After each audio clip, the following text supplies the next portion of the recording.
family sit right down now, please. So we're going to military have to begin the service.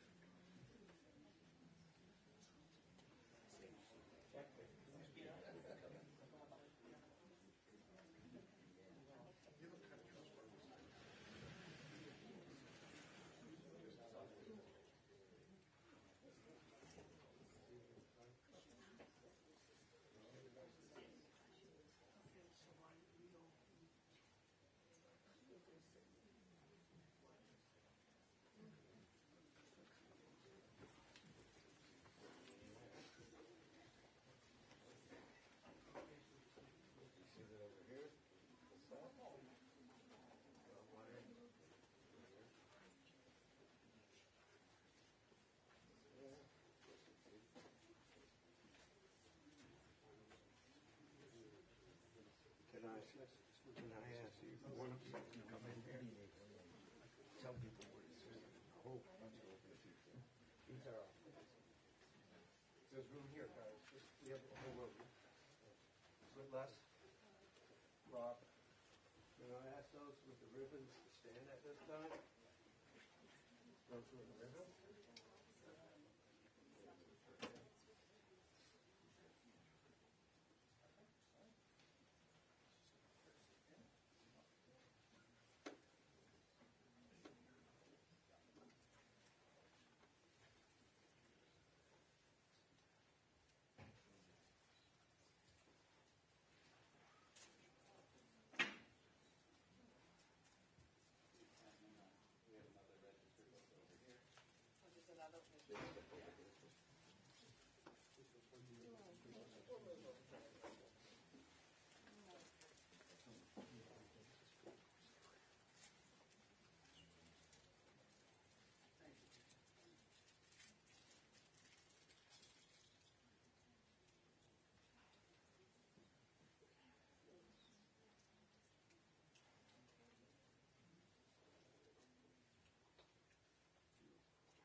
Want to go back, open the chapel doors for the military?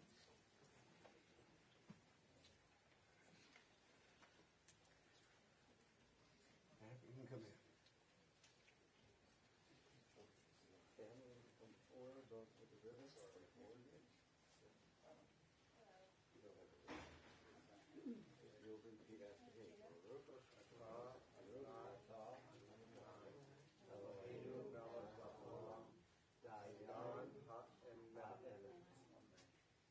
Take the ribbon and show something from the one from there.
There's a chair, Barry, there's a chair here.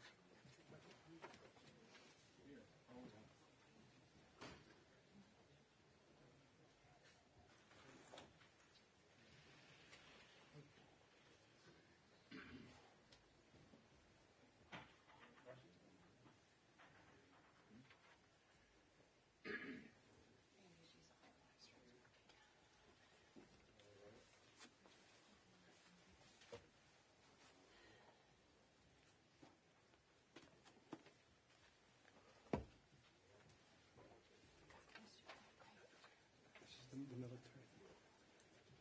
And can people sit there? Yes.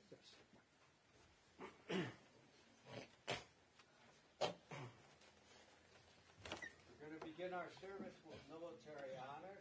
I'm going to request those who are able to rise at this time. If you have served in the military and actively discharged, honorably discharged, and if you are currently serving, you may perform the hand salute. Thank you.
Before we begin, I'd like to make sure everyone silences their cell phone, please.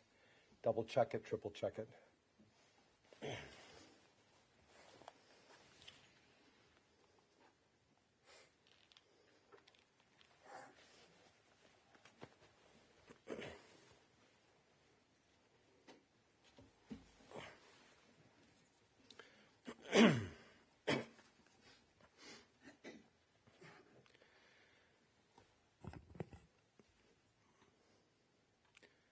Mizmor leDavid,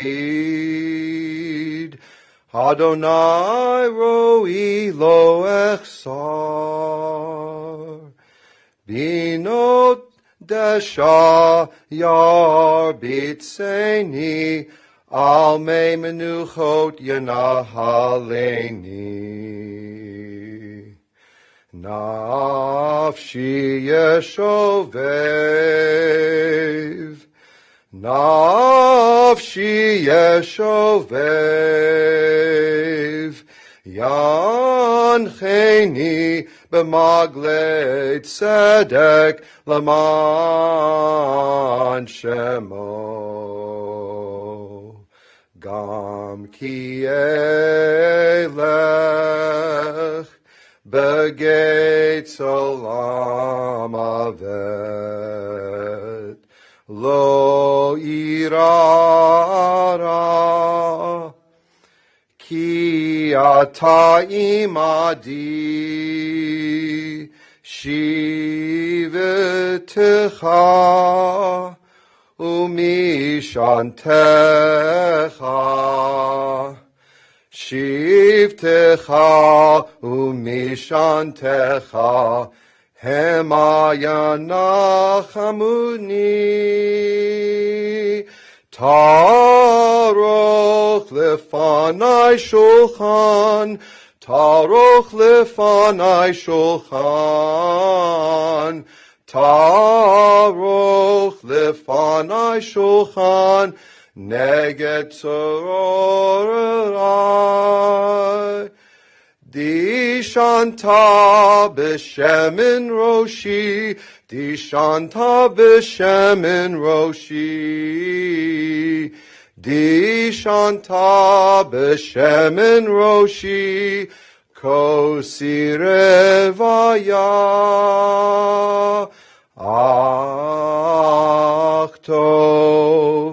Ach tov v'chesed yirdifuni kol yemei chaya v'shavti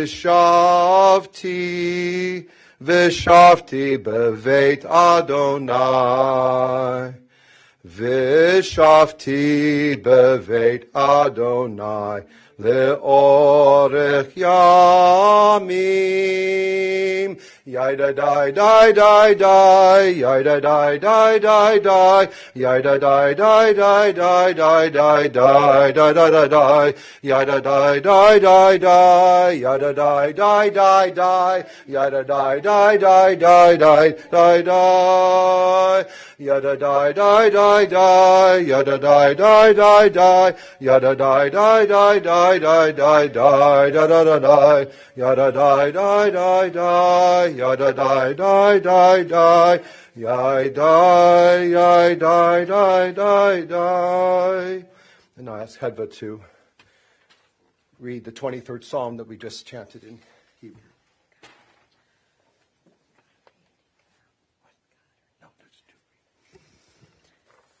A Psalm of David. The Lord is my shepherd, I lack nothing. He makes me lie down in green pastures. He leads me to water in places of repose.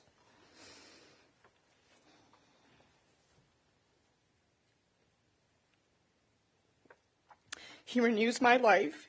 He guides me in right paths, as befits his name. Though I walk through a valley of deepest darkness, I fear no harm, for you are with me. Your rod and your staff, they comfort me. You spread a table for me in full view of my enemies. You anoint my head with oil, my drink is abundant. Only goodness and steadfast love shall pursue me all the days of my life, and I shall dwell in the house of the Lord for many long years.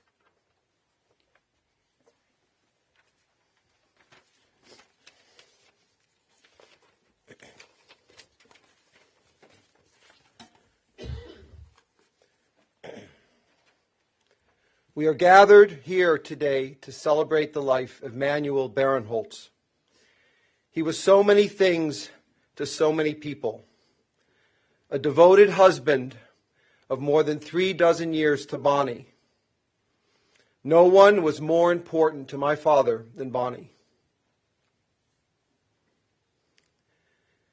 As we approached the end of my father's life, there was a question of when he would actually die. And Bonnie's birthday was approaching. And the night before he passed away, looking like it may well be her birthday, I said to her that there could probably be no more beautiful end to my father's life than to die on the day that had become for him probably the most important day of his life, the day that Bonnie was born. And I found it just so almost Shakespearean and poetic and beautiful that he merged his life into her life, and that from now on, for the rest of Bonnie's life, March 10th will be your day to celebrate you and to celebrate Manny. And I know that my father would want me to say this, that we love you and we thank you for taking care of him and for being just such a wonderful part of his life. Father, Dad, Pop, as my sisters and I variously called him. Grandfather and Zadie to his 7 grandchildren. Son, brother, nephew, uncle, cousin. Mr. B, and dear friend. And the name that he most comfortably wore, Manny. He was born on July 11th, 1934, at University Hospital in Cleveland, Ohio, in the depth of the Depression. Named for his mother's father, his Hebrew name was Menachem Mendel ben Yonah Velea. His mother was on general welfare, and she used to tell me the story that Mount Sinai Hospital, the Jewish hospital, would not take her in because she could not pay the bill. And so that's why he was born at University Hospital. And she held that with her whole life. As much as we loved the Jewish community, it was something that she was quite upset about. His mother made him fresh strained baby food because she could not afford the latest modern convenience at the time, which was Gerber baby food in jars. And she felt that she somehow had shortchanged my father because he couldn't have the Gerber baby food. But she was probably way ahead of her time, because we all know that fresh is best, and it is perhaps because of this fact that she strained the food that my father's incredibly good health lasted most of his life. His nickname as a child was called Mendel, which was Menachem Mendel, was a Yiddish name, and he was called Mendel mit a Fendel, and that's because Fendel rhymes with Mendel. But what is a Fendel? It's a little frying pan. So you have a vision of little Manny running around with his frying pan. Mendel mit a Fendel. The name Menachem, which is a Hebrew word, means comfort. And you're going to hear that word or variations of Menachem today as some of the Hebrew parts of this. And I think that it's just beautiful that my father probably was a comfort for his mother and perhaps his father, and perhaps he's a comfort for all of us here today. Manny moved with his mother to the Bronx, New York when he was 7 years old. During his time in New York, he became close to his great-uncle Abraham, his great-aunt Esther, and their sons Michael and later Danny. He and Aunt Esther would share an especially close bond. You could take Manny out of Cleveland, but you couldn't take Cleveland out of Manny. He would attend the baseball games in New York when Cleveland would play the Yankees and be probably the only one rooting for the Indians. On Hoe Avenue in the Bronx, his mother set up a charge account at the corner market so that Manny could buy food after school before she came home from work. In his first foray into business, he would go and on the charge account buy raw potatoes. And then he would sell the roasted potatoes on a corner lot. They were called Mickey's. You can look them up. And he would sell them for a nickel. And because his mother was his partner, he made 100% profit on all of those Mickey's. Probably the last time my father made 100% profit on anything. The mother and son returned to Cleveland Heights here for his bar mitzvah when he was 13. And the next year, his beloved Indians, which I guess are now called the Guardians, won the World Series in 1948. This is the last time the team has done so, holding the longest dry spell in major leagues. He used to sell the scorecards at Municipal Stadium, and he was a devoted fan of those Indians. We went to every Indians game, and they lost a lot of them. There was a high point in the 70s when the Perry brothers were pitchers, Gaylord Perry and Jim Perry.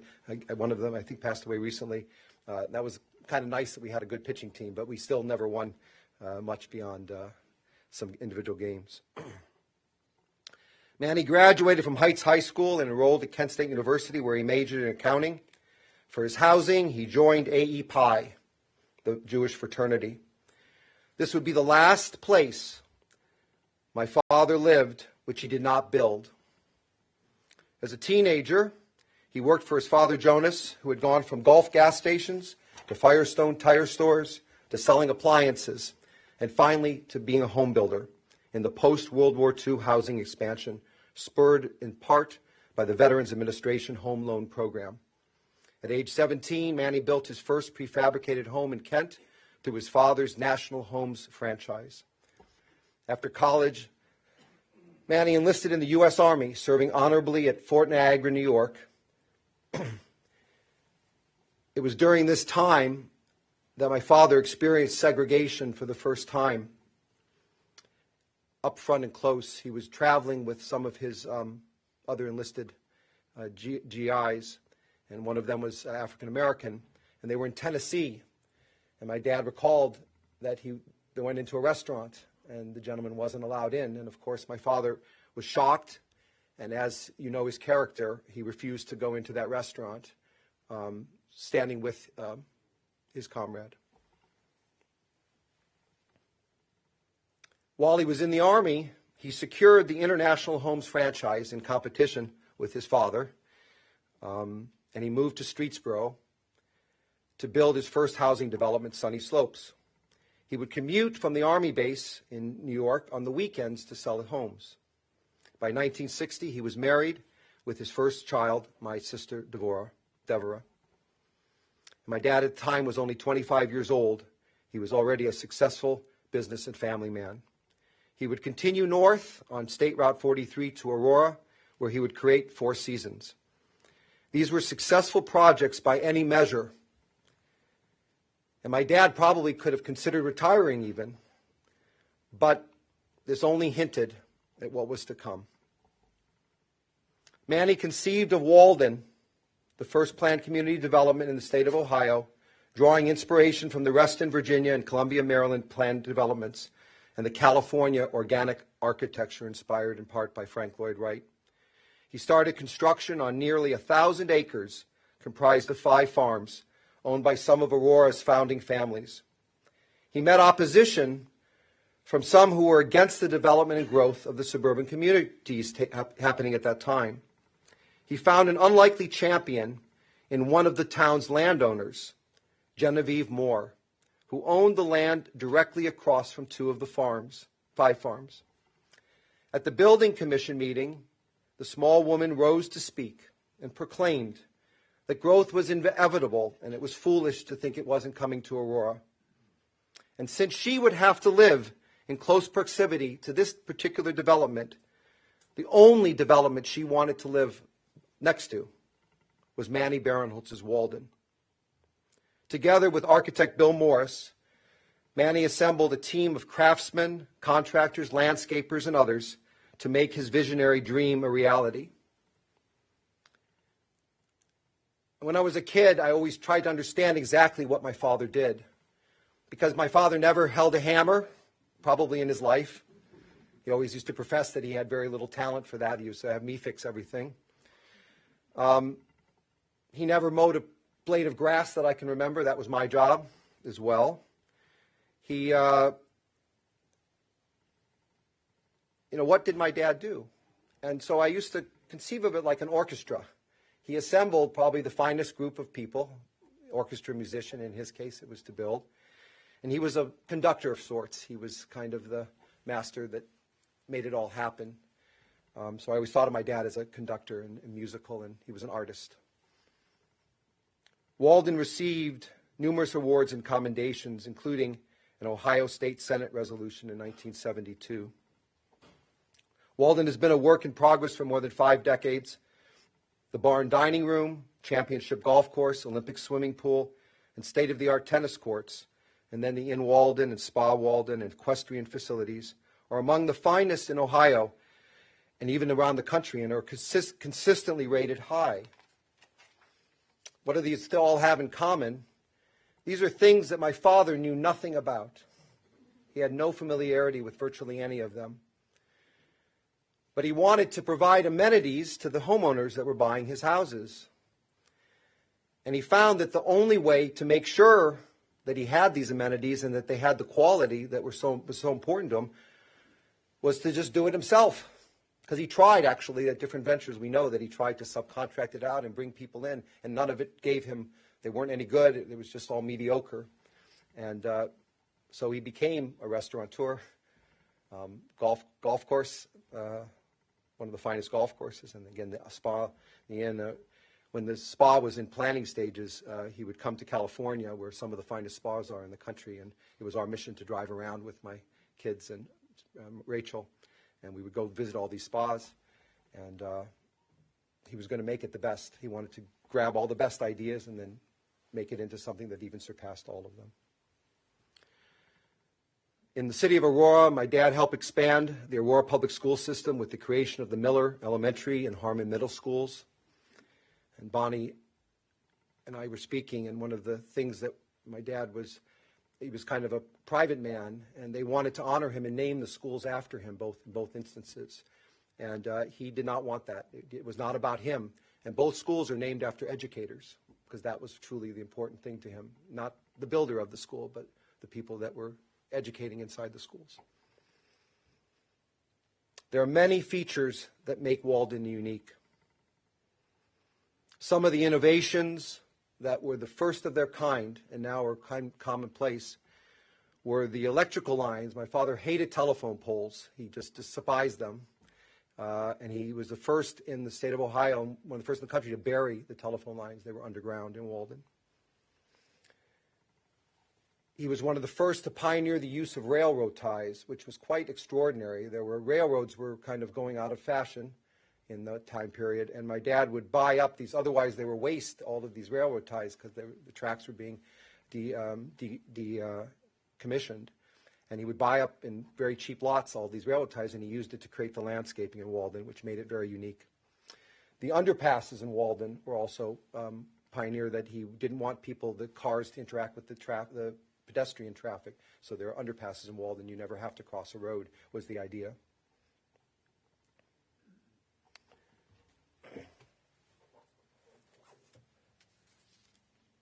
But perhaps Manny's own words provide the essence of that uniqueness.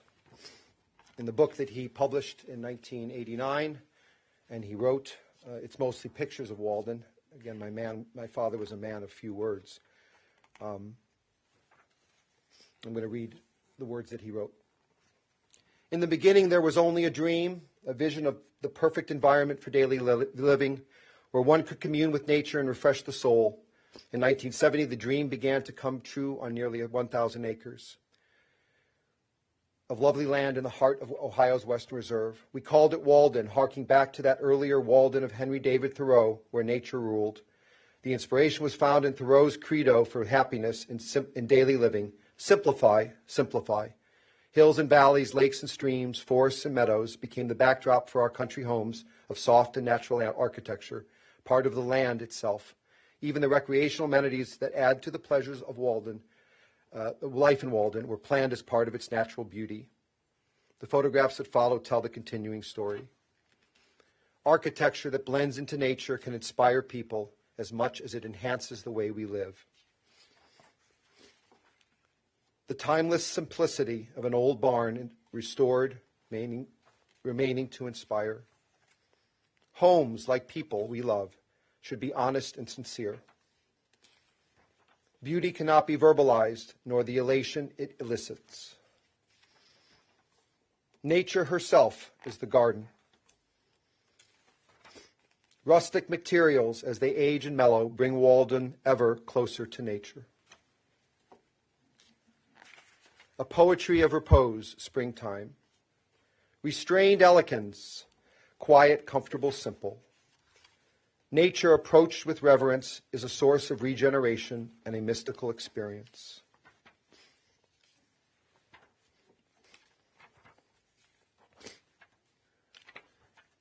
Clean air, refreshing, exhilarating, invigorating.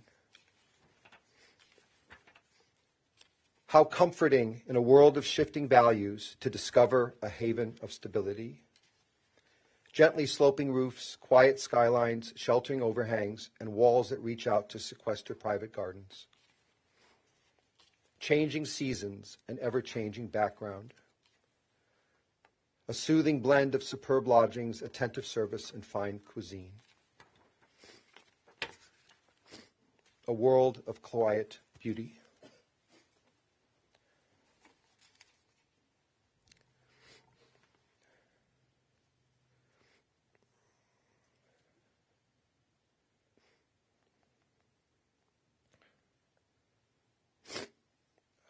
Sorry about this.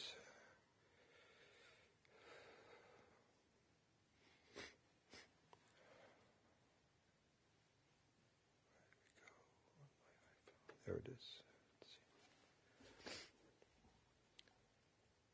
Manny loved nature. He loved the four seasons, especially the winter snow.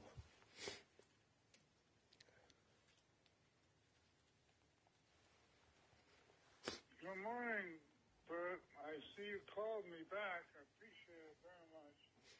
I wanted to make you feel good that there's 15 inches of snow outside my window right now.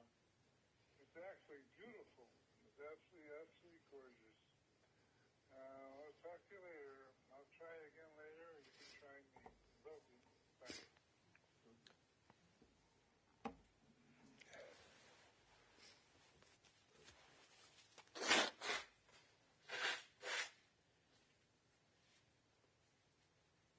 Excuse me. He loved trees. The homes of Walden were carefully placed to preserve and enhance as much of the natural landscape as possible. He would go to great lengths to save trees and even incorporated them into the house design and layout. He once told me that he would imagine the tree's trunk and follow it up in his mind to the branches and follow the branches out to the leaves and study that intricate design as a meditative way to calm his thoughts and his mind.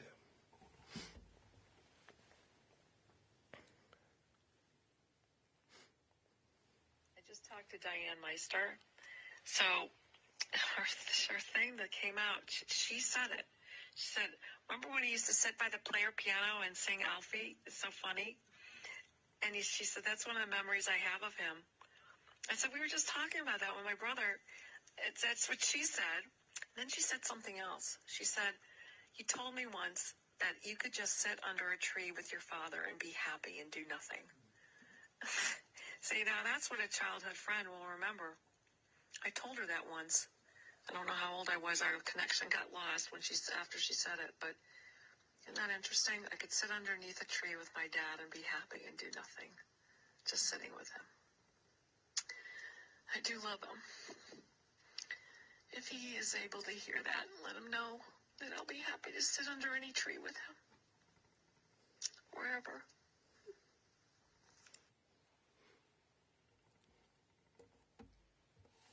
And that was my sister in Israel, by the way, just to those recognize. Privacy was also prized at Walden. Every window had a carefully curated view, and no window looked into another residence's windows. So at this point, I would like to invite Barry to speak.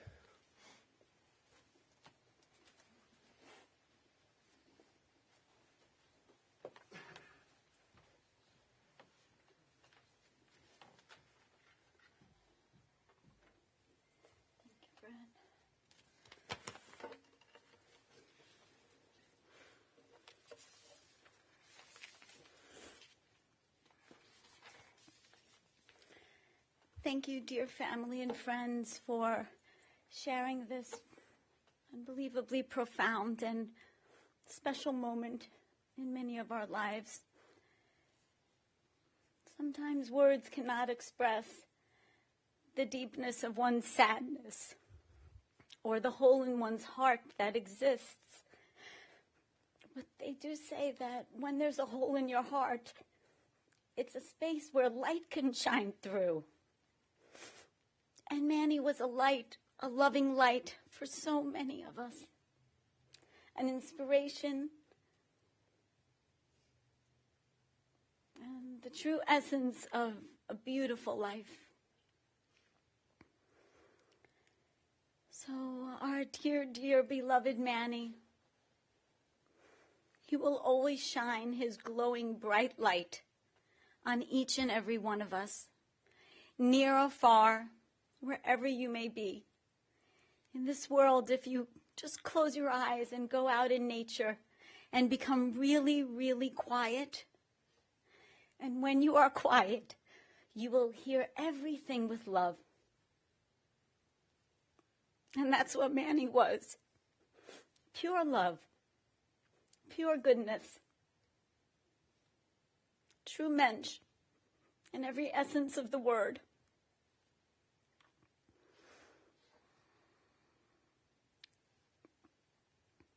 The light of his love, that's the next thing I can share. When he married my mom 39 years ago or so, he also married my brother Brad and me in the most divine way. He embraced and loved us in the sweetest and most caring, natural way possible. Manny supported our paths, endeavors, and guided us along the way. His strong, kind presence was the greatest gift we could ever imagine. It was truly a beautiful thing that Debbie and I could set our parents up. We never imagined that in that small Greenwich Village, New York City restaurant, a love would bloom, a love that would endure. And a true love story began. Manny and Bonnie, they loved each other so much every day of their lives together. As I grew up and I had my own children, Manny's guiding light was a supreme presence and inspiration, and he showed me the path to higher living. It was the way that he viewed the world. As they say now, level up. He did, always. He emphasized, of course, that love for nature, architecture, advanced levels of education, and self-exploration in the quiet, peaceful moments. And like Debbie so beautifully said, just being with Manny was enough. Just being in his presence was so beautiful. That's all you really needed at that moment.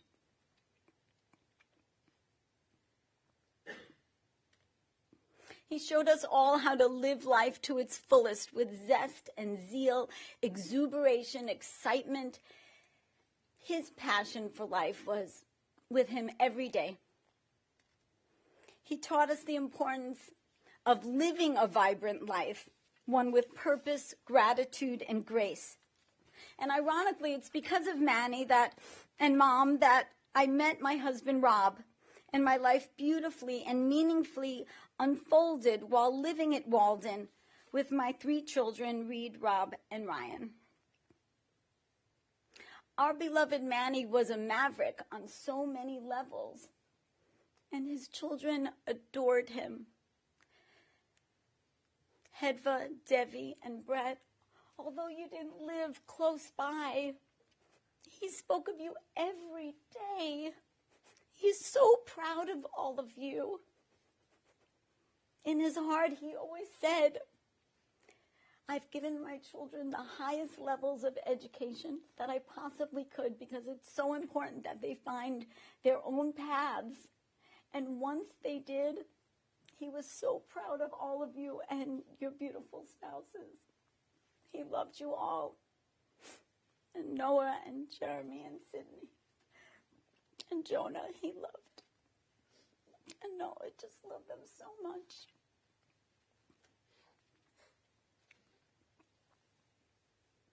As Andy Warhol once said, the idea is not to live forever, but to create something that will. Manny's legacy will be the incredibly beautiful and memorable manner in which he touched people's hearts and minds and lives. And he truly loved you so much, Mom. And Brad, he took both of us in as his own. He loved you, Rob, very, very much, and enjoyed working with you all the years. He loved all his children and 7 grandchildren. They were the foundations of his essence of being every day, and he thought deeply about them and cared in his own way.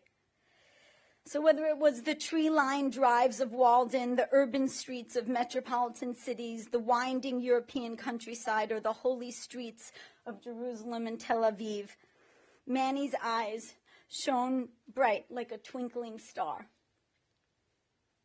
Manny's legacy will also include the life creed of Henry David Thoreau, quoted as, "It's not what you look at that matters, it's what you see."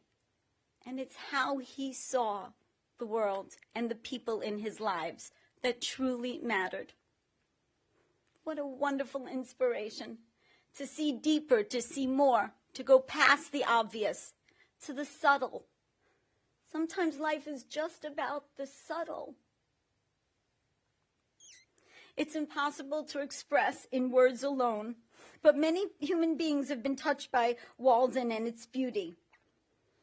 And although the vicissitudes of life have brought us to this sad moment, our story, all of our story with our beloved Manny, was not a sad one.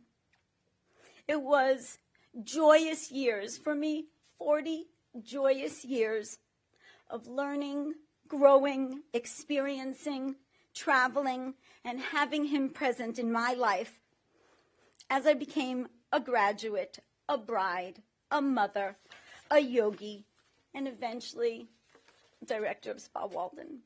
He was always supportive, loving, gentle, and kind, full of wisdom that expanded beyond the obvious.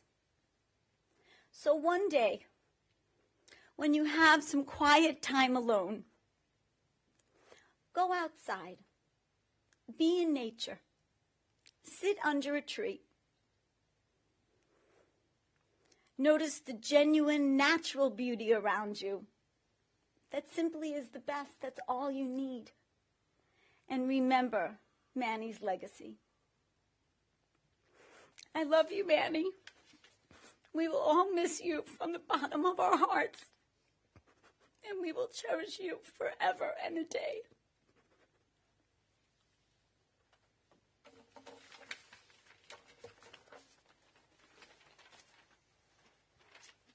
Reed will share a few thoughts.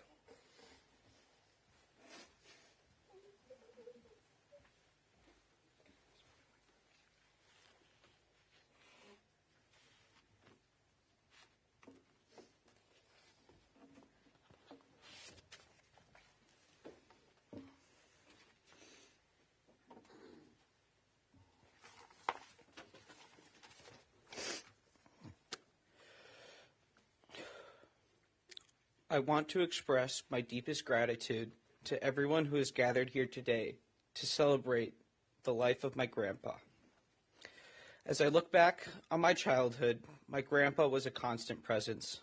Whether he was cheering me on at hockey games or attending countless school events, he was always there for me.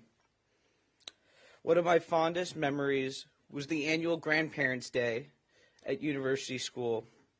We were asked to write a few words about our grandparents and what they meant to us. For me, my grandpa was a role model, a builder, and a dreamer. I remember one incident when I was just 3 years old. My mom had served me peas for dinner, and when she looked away for a moment, I decided to stick one in my ear. My mom, all in a panic, immediately rushed me to the pediatrician, ironically named Dr. Hertz, to have it removed. When he asked me why I did it, I said, I wanted to be just like my grandpa, who had a hearing aid at the time. My grandpa's greatest achievement was Walden. To him, it was his life's purpose, work, and greatest accomplishment. To me, it was my playground. I spent many summer days swimming at the pool, riding horses, golfing, enjoying dinners at the barn with my grandparents, and sneaking a morning muffin or two from the cafe. But as I got older, Walden became more than just a fun place to be.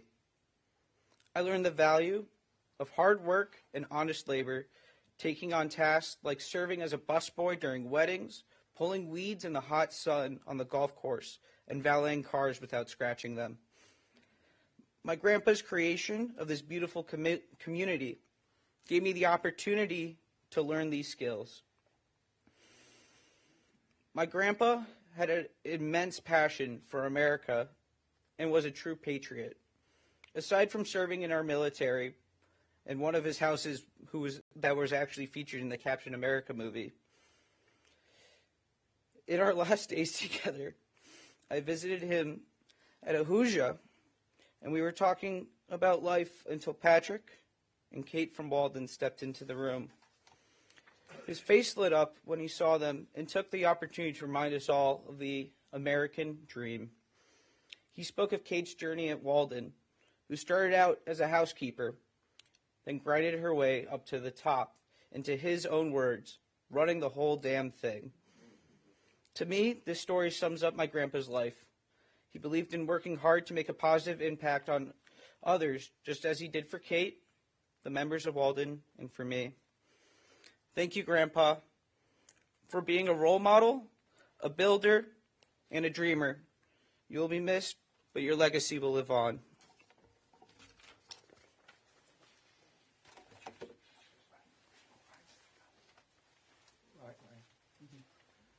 And from Ryan, I guess it's here.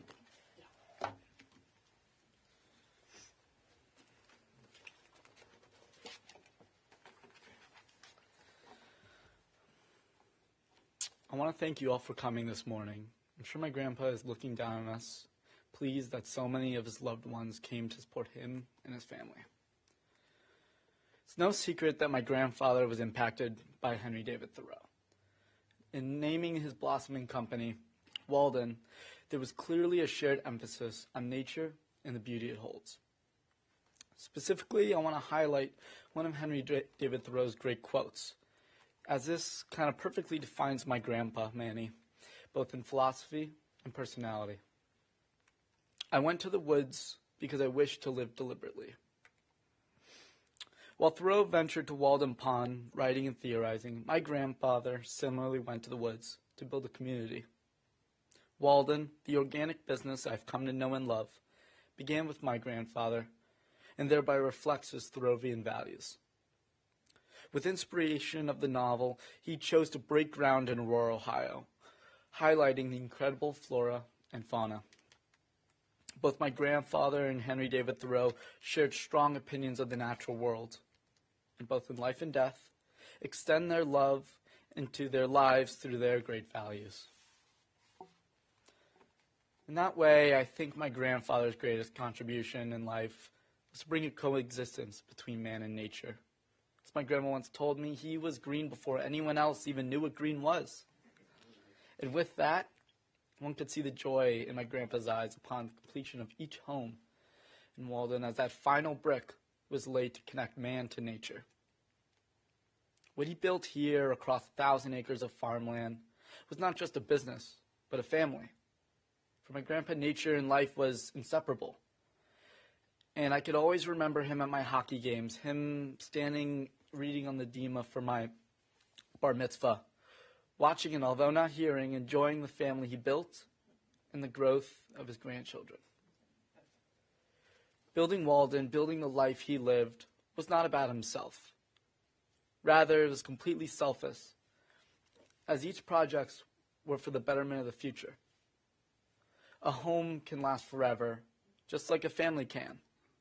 And as the natural world will live on after our own deaths, it is important to coexist and therefore become part of it. My grandfather was a visionary, but his vision for family, life, and everything in between was for the future.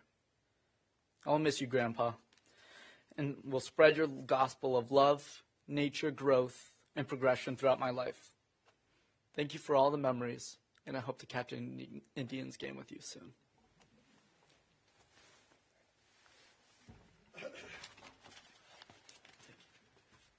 And Rob.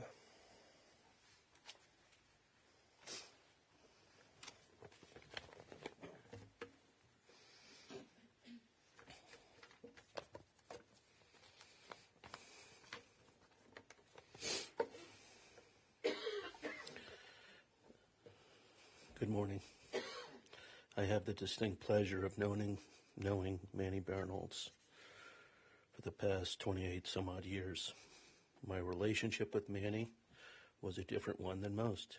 He was my builder, father-in-law, and partner. I remember the first day I met him.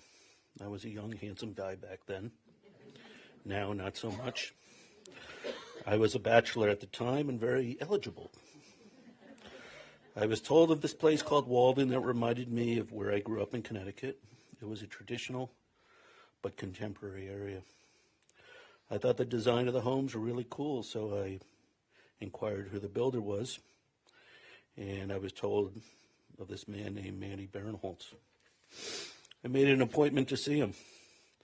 I sat down and I told him I was looking to build a home and was sick of renting, and could he build me a home that met my requirements. We talked some more and he showed me around. We found a spot on a street where he was building some homes. After our meeting, he said, if you want me to continue to create a home for you, you'll need to have a deposit of $5,000. I sent him a check that next week, and he started to design a bachelor pad for me. Manny's office called me in a few weeks and said Manny wants to get together and show you what he's been working on for you. I made an appointment and met with Manny.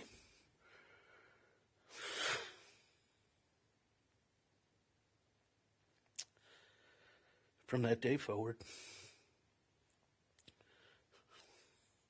my life had changed. I was reviewing the plans, and all of a sudden this dog comes in to the conference room and starts slobbering all over Manny. I'm not sure to this day who was slobbering more, Manny or the dog. Then a young woman walked into the room, caught my attention, with a nice figure and a big smile. I was introduced to her, and we had a similar past, but we never had met. We exchanged pleasantries and said goodbye. Manny and I resumed our meeting. It wasn't until the next day that Bonnie called me and fed me some line that Barry knows people in Cleveland, and why don't you give her a call? I guess I fell for the line. Barry knows people, Now that I think about it, everyone knows people in whatever city they are.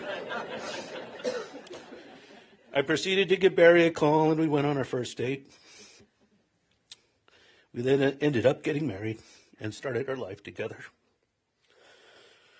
Soon after we returned from our honeymoon, Manny asked if I wanted to help with Walden. He was building an inn and facilities and had grand plans for the next phases. I was a little disgruntled with my career path, and I said sure. From there, I would listen to Manny and his dream. And boy, was he a dreamer. He wanted the best experience, the best architecture, the best design. I want this to be as if I were to come here and be a guest, he would say. Or Rob, and this is a great line, a 2x4 is a 2x4. But if you put it another way, look at what you can create. We had two distinct responsibilities. I had to make it run, work, and operate. Manny would dream. I would travel with him on sales calls, listening to his vision and watching him light up with a customer while he was proudly showing off Walden. He would craft a picture of harmony, privacy, and a promise that he can create a special home, and that could not be duplicated anywhere. His craft wasn't the technical part of building, but by providing a backdrop and a vision with which to live. He would wax for hours about what made Walden so special. A community where it was unique, unpretentious, not showy. All of these concepts he spoke of and preached. He left something very important out of his sales pitch. What made Walden Walden was Manny. Well, Manny, and I know you're here today, it was you and was always you. You made the dream. The people who lived or visited Walden for a day, a night, or a lifetime, you made the dream. You made everyone's life better. You made people feel and realize your dream. What a noble way to conduct your life. Who gets to do that? One person, one dream, one man, Manny.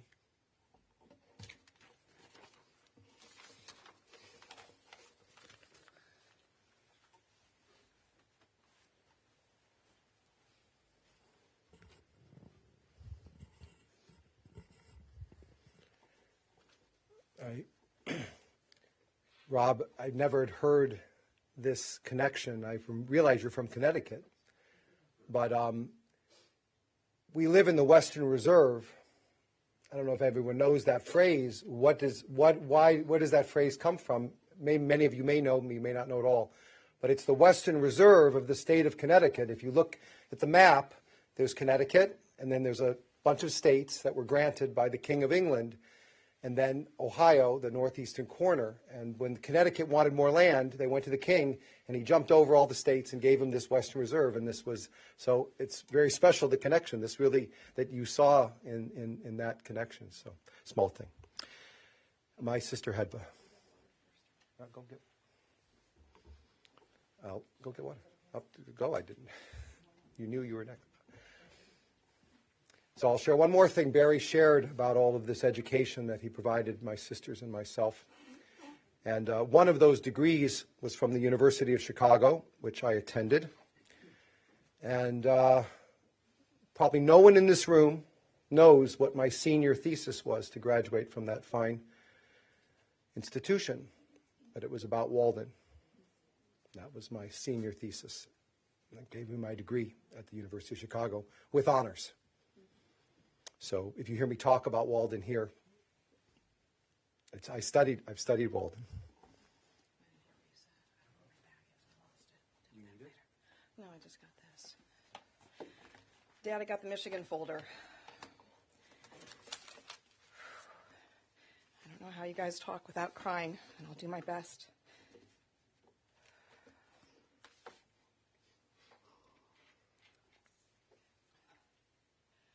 I'm so Sorry.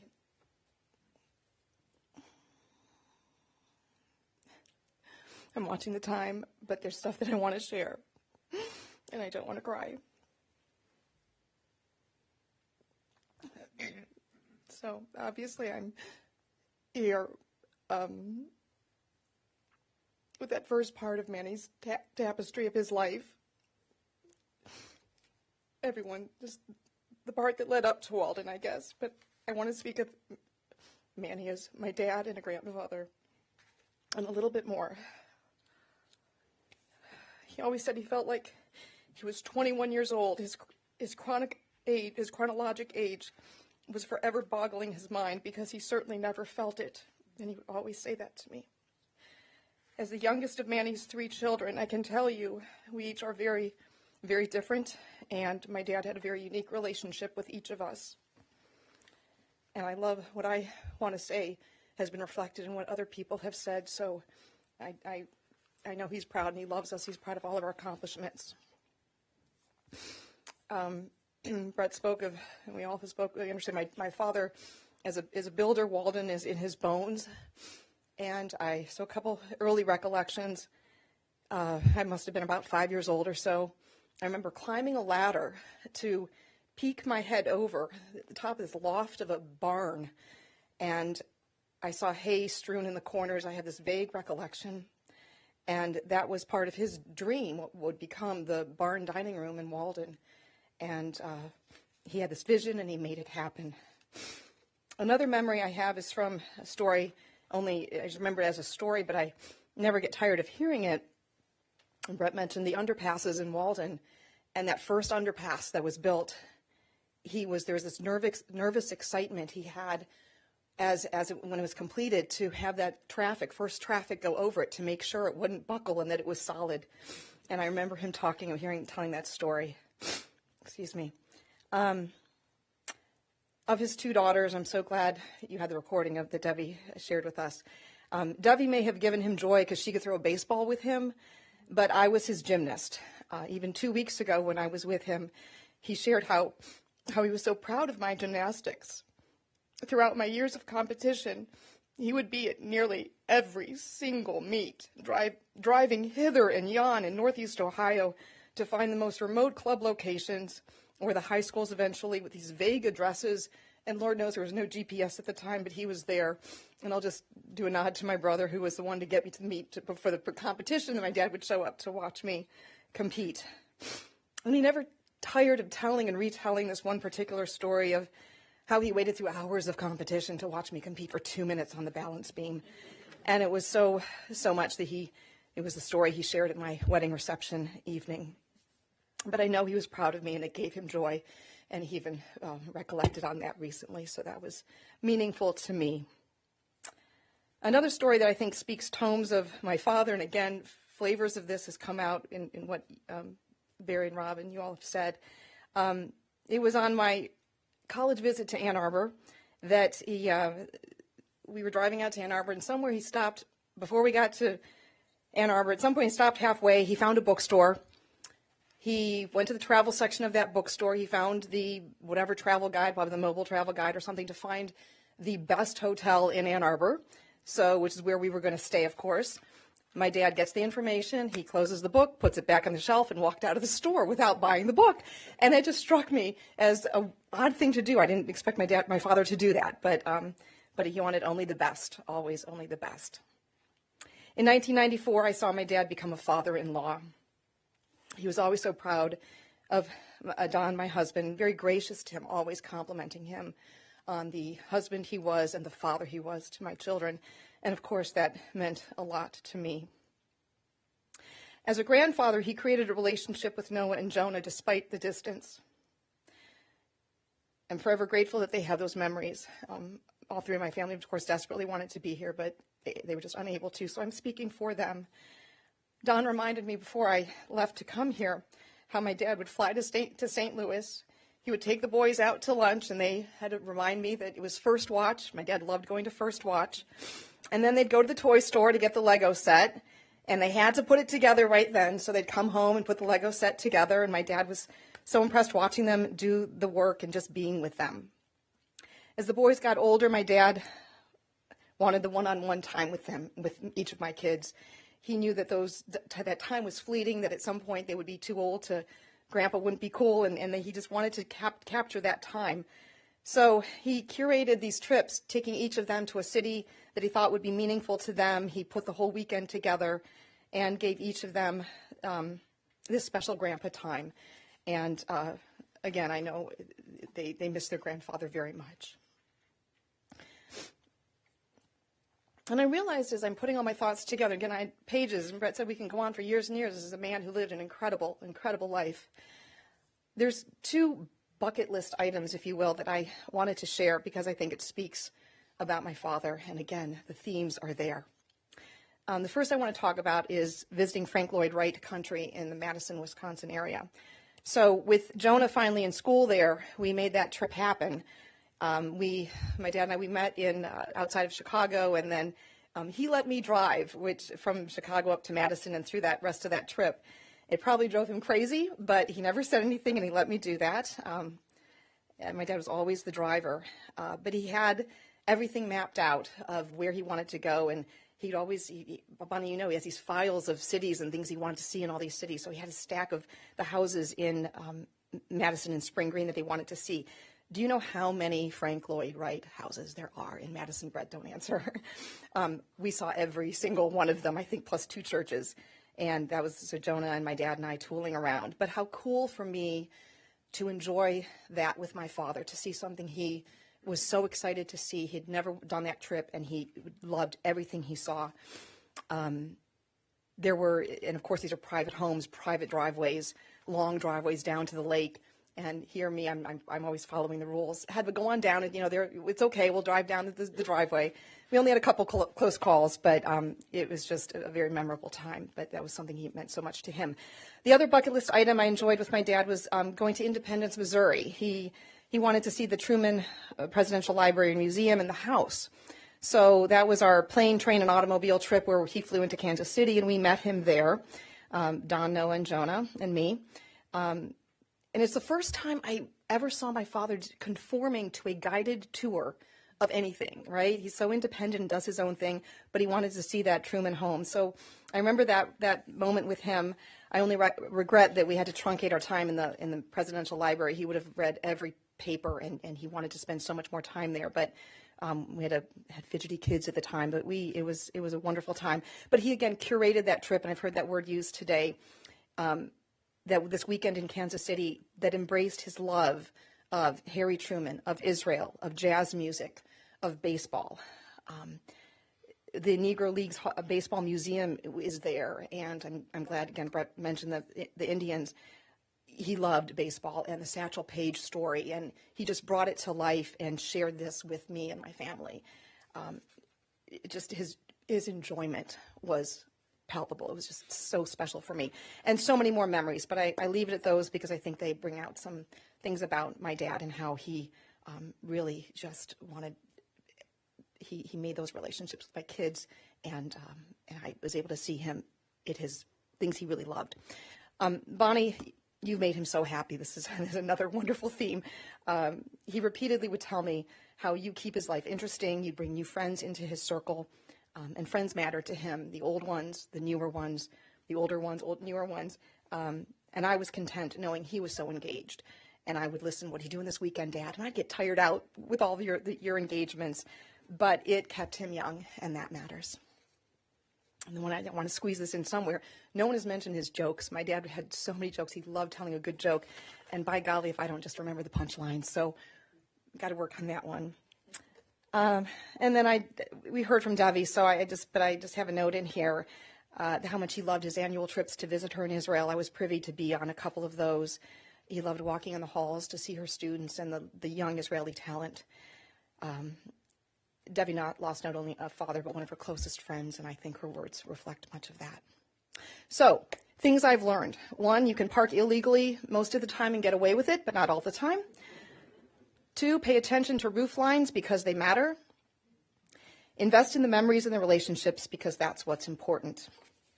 And I want to close with a poem he sent to me August of 2009. He had visited St. Louis, and I remember walking down our street, and there was some flowers there. We walked past, and there was a butterfly sucking the nectar and actually going flower to flower, and we just paused and shared that together. Dearest Head, we shared a moment of beauty, of nature, of everything good in this world. We will always remember that butterfly in all its elegance, from flower to flower, nurturing nature. Our moment. With love, Dick.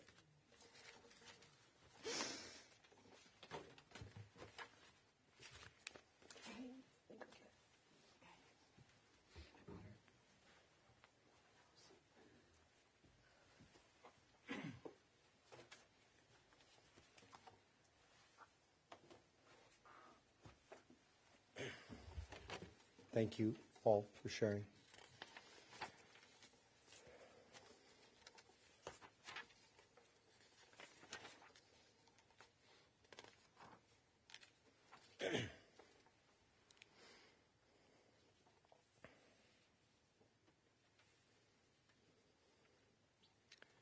My father inherited from both of his parents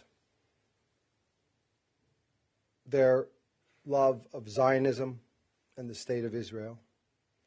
He first visited Israel in 1972 and continued visiting many times through my daughter's bat mitzvah, his visits with my sister, Robbie's bar mitzvah, and many other trips. He truly, truly enjoyed being there, especially since Devi made the Aliyah some 2 decades ago.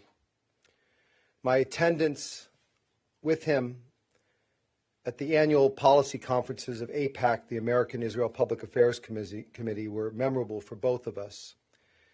And perhaps the happiest memory was when my father met my sister's, Deborah's, former high school students who were then members of the Israeli military and performing in the IDF orchestra. And AIPAC, there were some 15,000 people there. And we went down, and this group of soldiers, I went over and I just asked them if they knew the school where Dev teaches, and they knew it. And then I said her name, and the students screamed. They were shocked,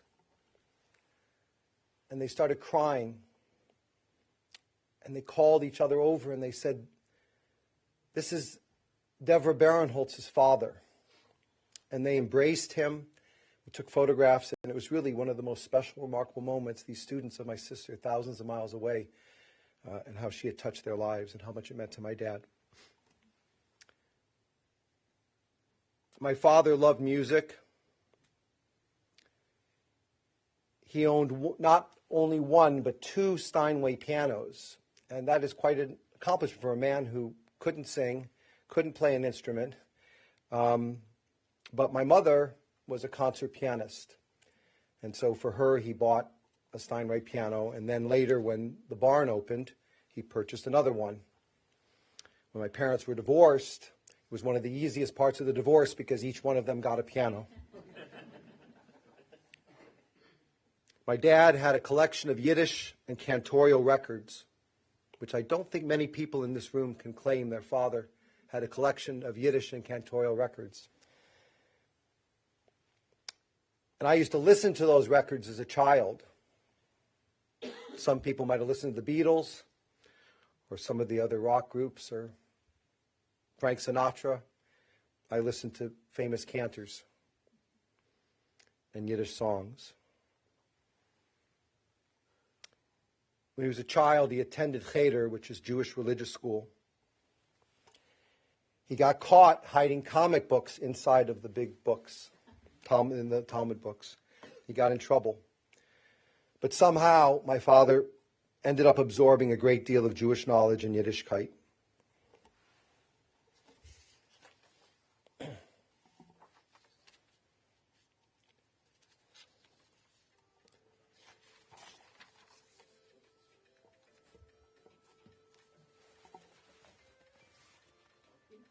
Well, I tried.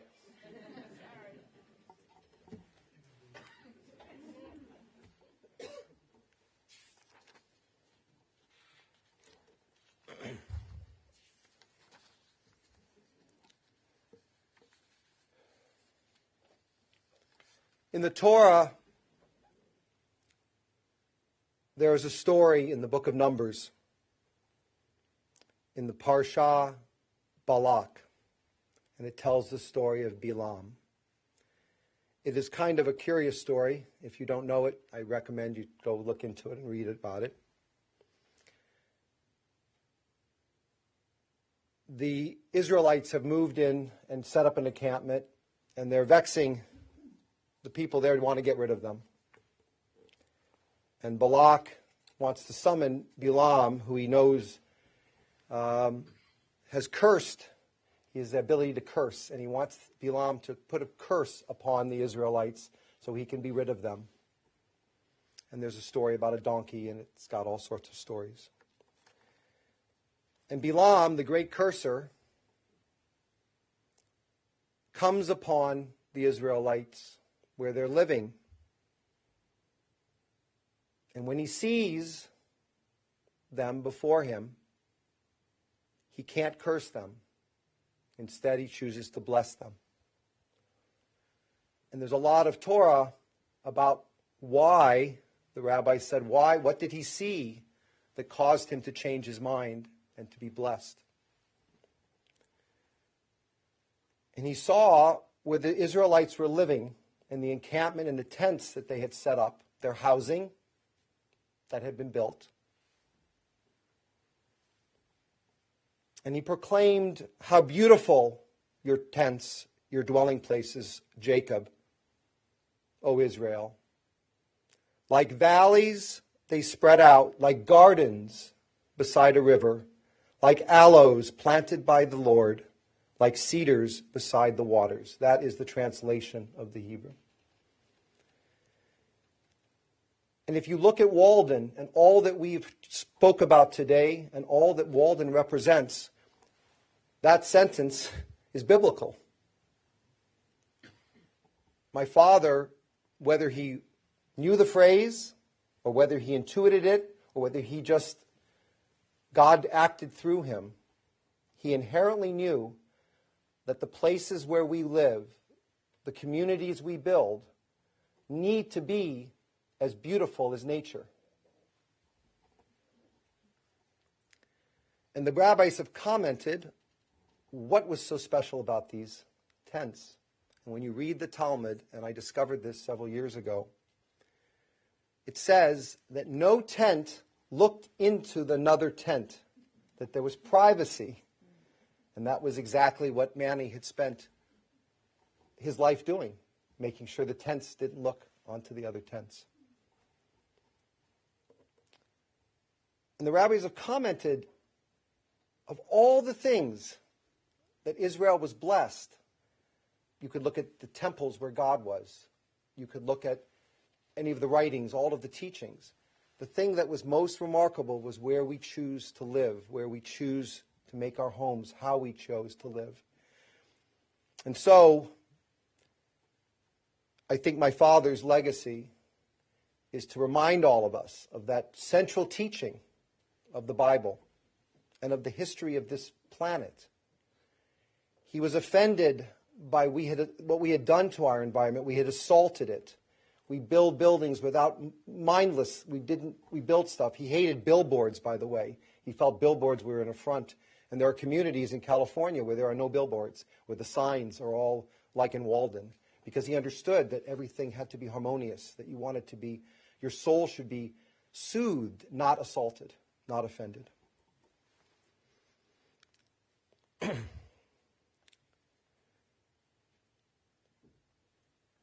One of the last things I shared with my father when I arrived from California last week was a special recording made by a dear friend of ours, Happy Hoffman, that took this line from the Torah and proclaims, Ma Tovu, how beautiful are your tents, how beautiful are your dwelling places. So I'd like to share that with you. And my father, this was performed special for my dad. He was the first one to hear it, and he heard it last week. And you guys will be the second group.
How goodly are thy tents, O Jacob, thy dwelling places, O Israel.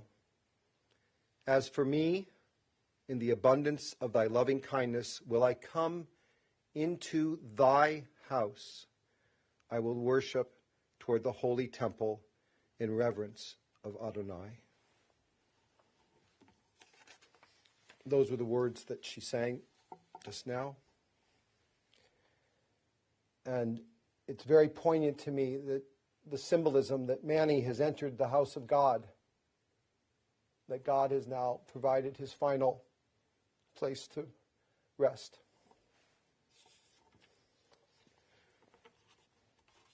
The pandemic cursed our world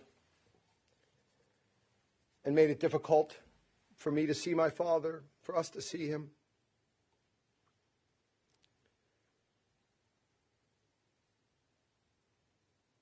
There's one memory, by the way, I meant to say, I'm going to share one quick memory.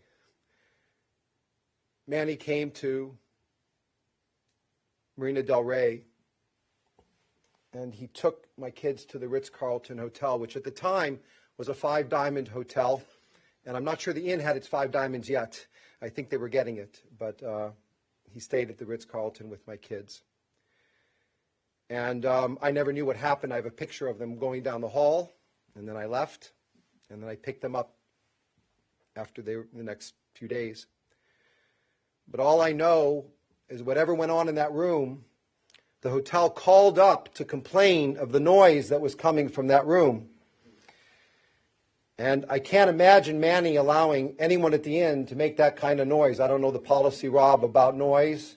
I'm sure if their kids were screaming and yelling, I'm sure perhaps someone would go and knock and say, you're in an inn with other people. But somehow Manny wasn't his place, and he was going to have fun with his grandchildren. And I went on there. I think we're blacklisted. I don't know if we're allowed to even stay there anymore. Anyway. One of the blessings of the pandemic was everything was virtual.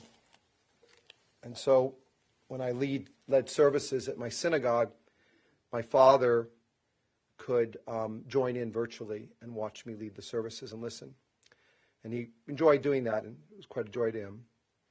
One of the last times I was leading the Torah service, and it was uncharacteristic of him that he started singing one of the prayers with me. And I said, you know, Dad, the next time you're here, you're going to come up and you're going to lead the service with me, and you will sing this prayer. You will lead the service and sing this prayer. And he was up for it. So I'm going to just sing the prayer that my dad didn't get to sing, but we sang together that day. This is the prayer that's sung as you return the Torah to the ark. And it talks about the Torah being the tree of life. And trees we've talked about so many times. One of the reasons we're in this room, which is a little smaller, is there's a tree here and there's a tree there. And I felt that that was the reason we had to be here. We return the Torah to the ark. Eitz Chaim hi lemachazikim ba v'tomcheha meushar diracheha darchei noam v'chol netivoteha shalom. Hashivenu Adonai Elecha v'nashuva Chadesh Chadesh Yameinu Chadesh Yameinu Kekedem. It is a tree of life for those who grasp it, and all who uphold it are blessed. Its ways are pleasantness, and all its paths are peace. Help us to turn to you, and we shall return, renew our lives as in days of old. There was a word in that prayer, Nashuvah, we shall return. Nashuvah is a congregation that I founded with Rabbi Naomi Levy in California that my dad and my mother both lovingly enjoyed and participated in. Before Rabbi Levy, neither of my parents had any connections with any rabbis except Rabbi Sidney Berkowitz, who was the rabbi that married my parents. And he was the rabbi that officiated at my bris and our bar mitzvahs and bat mitzvahs. But Rabbi Levy brought us back together, brought my parents together in a Jewish setting, and my dad loved Neshuvah. Rabbi Levy wrote this prayer in her book, Talking to God.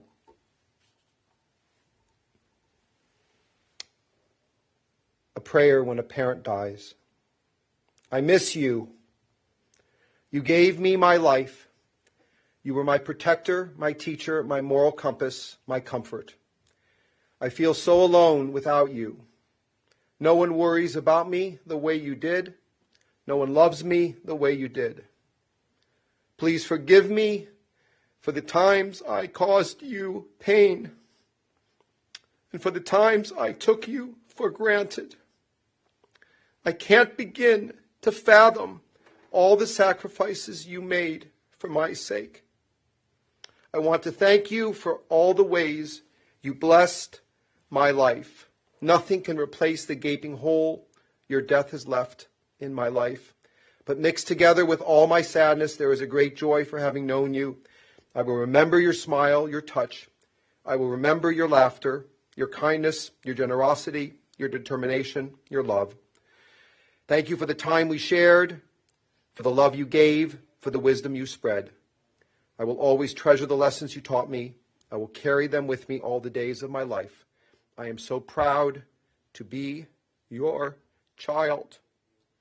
May God watch over you and bless you with gentleness and with love as you blessed me.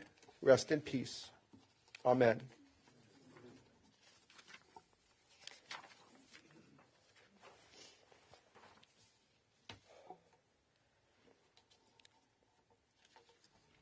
It's running late. We're going to conclude shortly. Thank you for staying with me, staying with us.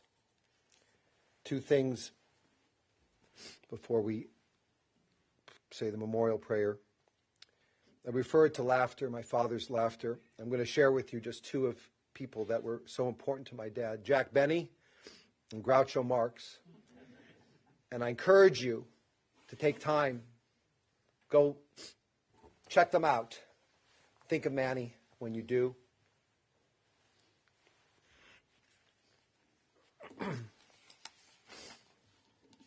And then you heard a reference earlier to the song Alfie.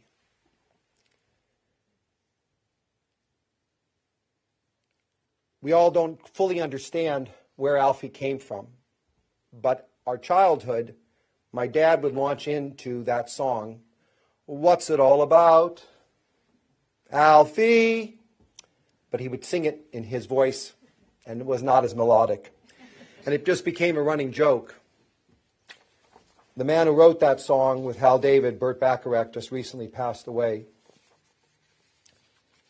He commented that it was his most favorite song, and it was probably, he said it was the greatest song ever written. Take time to go look at that song, listen to those words, and think about Manny when you do.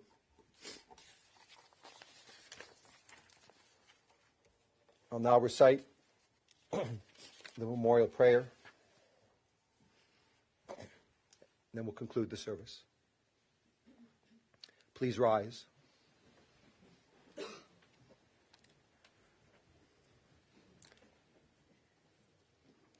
El malei rachamim, shochen bamromim,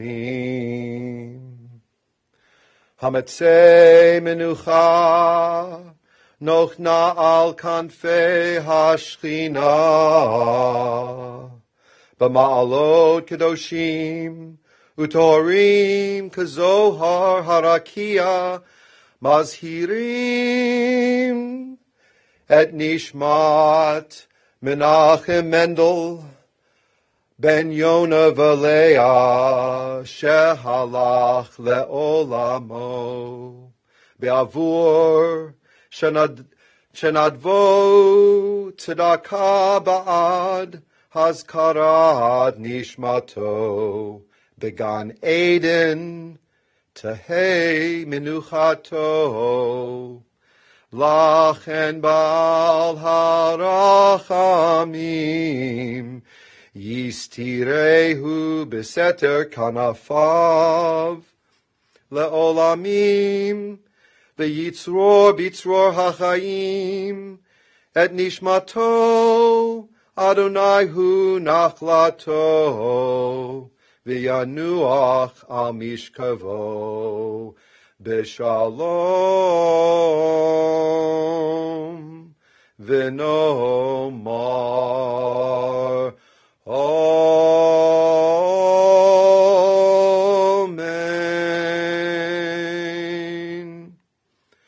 O God, full of compassion, who dwells on high, grant true rest upon the wings of the divine presence, in the exalted spheres of the holy and pure who shine as resplendence of the firmament, to the soul of Menachem Mendel, son of Jonas, Yonah, and Leah, Manny Barenholtz, who has gone to his eternal world, for charity has been donated in remembrance of his soul.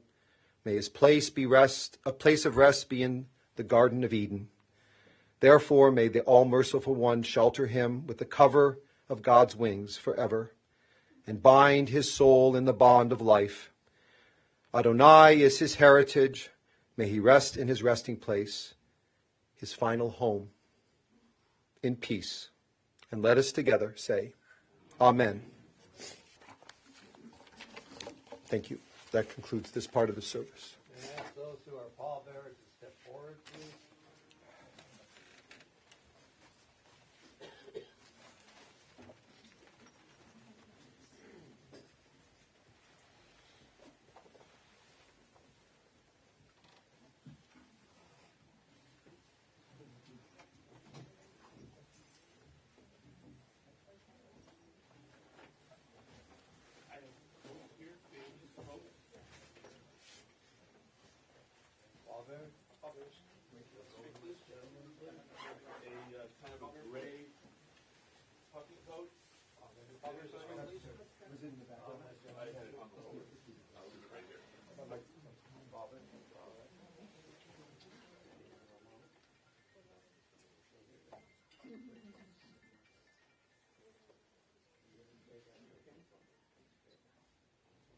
coat, the black coat.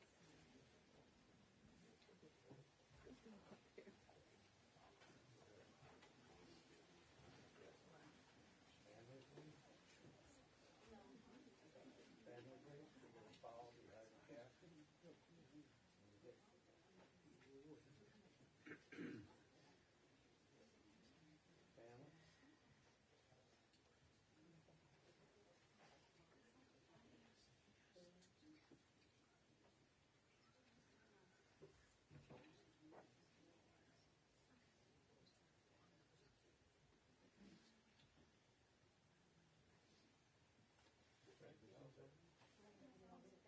You're going to follow the casket. Yes, yes. You're going to leave it out. It's not going to go to your right to your car. Yes. Bag. There in the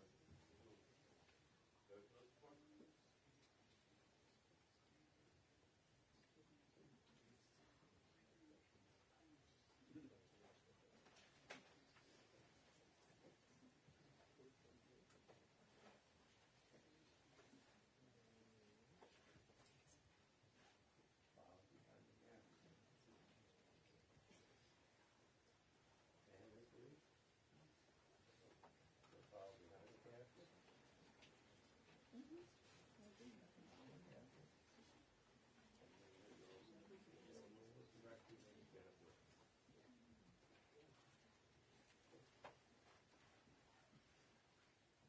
The interment will be at the Mount Olive Cemetery. We ask that those who are going to that service, please return directly to your cars. Put on your headlights and your hazards.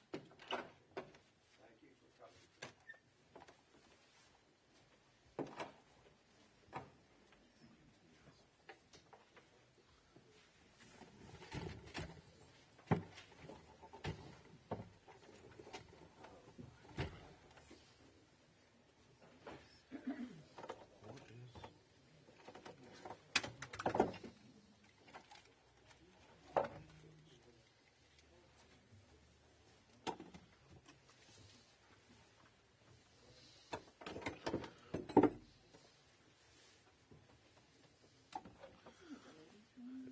To the right, and it's the second door on your left.